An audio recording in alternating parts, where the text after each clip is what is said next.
মেহেরপুরে জেলা বিএনপির আহ্বায়ক কমিটির পথসভা ও লিফলেট বিতরণ।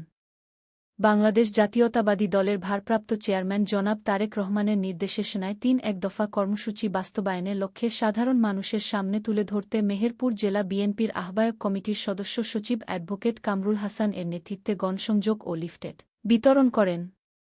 শনিবার সকাল ৯টার সময় জেলা বিএনপির আহ্বায়ক কমিটির সদস্য সচিব অ্যাডভোকেট কামরুল হাসান ও যুগ্ম আহ্বায়ক অধ্যাপক ফয়েজ মোহাম্মদ এর উপস্থিতিতে মেহেরপুর সদর পৌরসভার বট বাজার কাঁচা বাজারে তহবাজার, পথসভা ও লিফলেট বিতরণ করেন।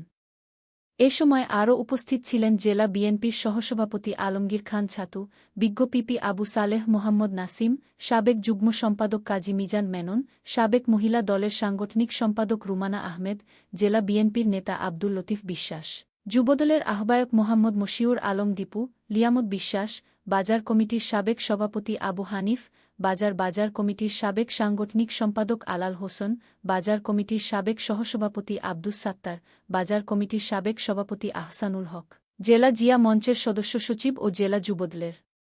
সদস্য মনিরুল ইসলাম মনিসহ জেলা বিএনপির অঙ্গসংগঠনের স্থানীয় নেতাকর্মীরা উপস্থিত ছিলেন। এ সময় নেতারা সাধারণ মানুষের মাঝে লিফলেট বিতরণ করে তাদের সমর্থন কামনা করেন।